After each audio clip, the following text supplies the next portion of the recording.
और दमदार 10 में आज सवाल, क्या जिनपिंग चीन के नए माओ बनने जा रहे हैं? पड़ोसी मुल्क चीन का ख्वाब ही है जल्द से जल्द सुपर पावर बनना, लेकिन चीन भले ही सुपर पावर बने ना बने, जिनपिंग चीन में सुपर पावर बन चुके हैं। राष्ट्रपति शी जिनपिंग लगातार तीसरी बार चीन के राष्ट्रपति बनने वाले हैं। जिनपिंग के तीसरे कार्यकाल का रास्ता साफ करने के लिए वहां कम्युनिस्ट पार्टी ने एक दुर्लभ ऐतिहासिक प्रस्ताव पर चर्चा करने और उसे पारित करने के लिए सम्मेलन आयोजित किया है। हालांकि इसके एजेंडा सीक्रेट ही रखा गया है, लेकिन खबर है कि यह मीटिंग चीन की पावर पॉलिटिक्स में एक टर्निंग पॉइंट साबित होने वाली है।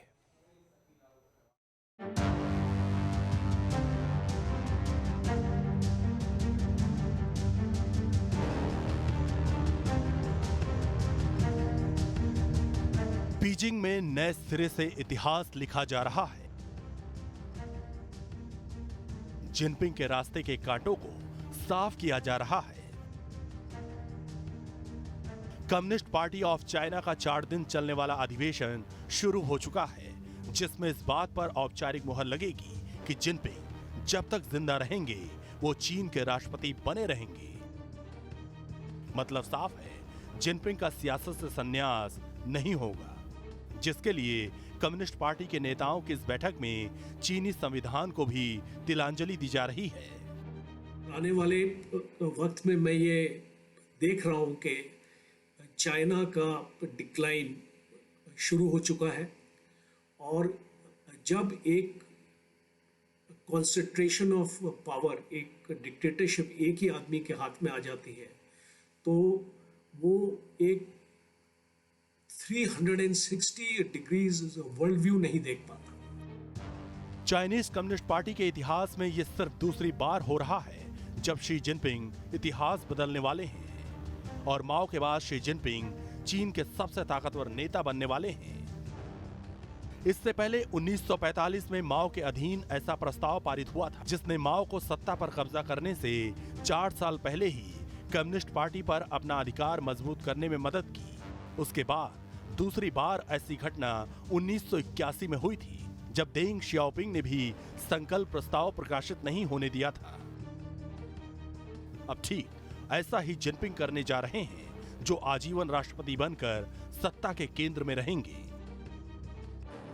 शी जिनपिंग डिक्टेटर की तरह ताइवान में जो सिचुएशन है आज, लद्दाख में जो सिचुएशन है आज, युगर मुस्लिम्स की जो सिचुएशन है चाइना में, उसका जो इकोनॉमिक सिचुएशन है चाइना में, ये सारी चीजें चाइना की डिक्लाइन को दर्शाती।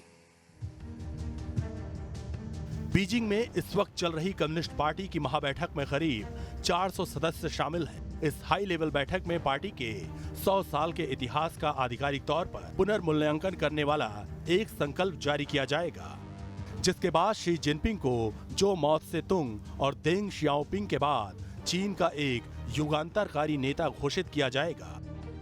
जिनपिंग के युगांतरकारी नेता घोषित होने का मतलब क्या है, ये भी समझिए। ऐसा होने पर चीन में जिनपिंग के खिलाफ कोई बोल नहीं पाएगा। विद्रोह की हर आवाज को दबा दिया जाएगा। जिनपिंग का विरोध करना अपराध होगा। जिनपिंग ही तय करेंगे चीन की नीतियां क्या होंगी, शिक्षा नीति कैसी होगी, किस तरह की फिल्में बनेंगी। कुल मिलाकर कहें तो इस प्रस्ताव के बाद जिनपिंग की स्थिति अहम ब्रह्मास्मि वाली होगी, यानी विरोध की कोई गुंजाइश नहीं बचेगी।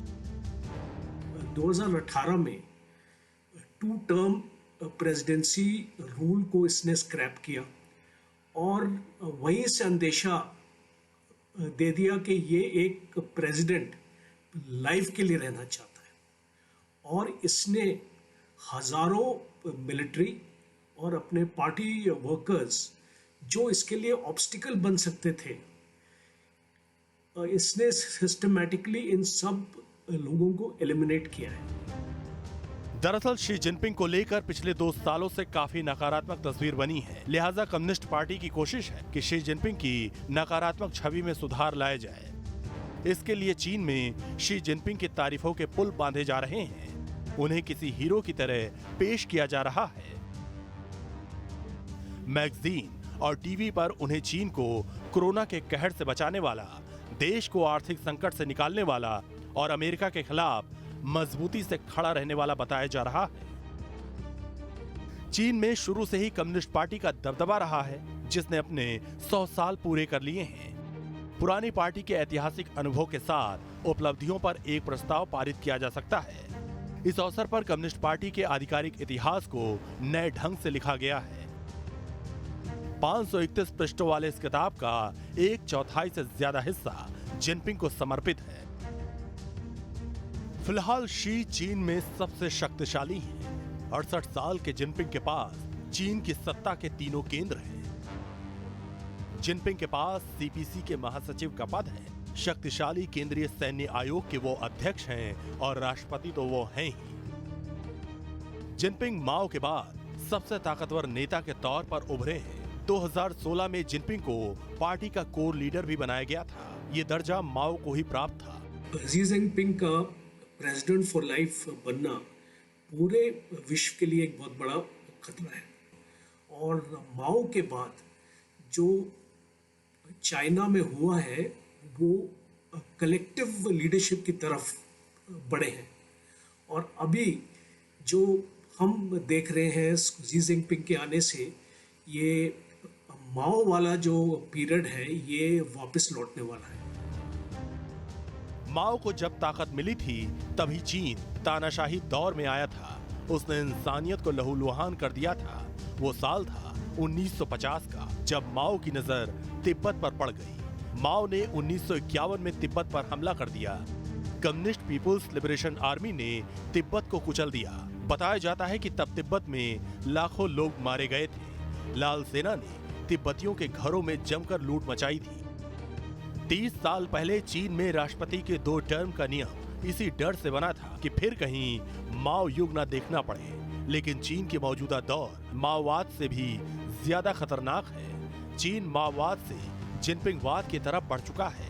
एक बार फिर माओ के तानाशाही वाले दिन लौटने का खतरा दिखाई देने लगा है। चीन के माओ ने भारत को धोखा देकर 1962 की जंग छेड़ दी थी।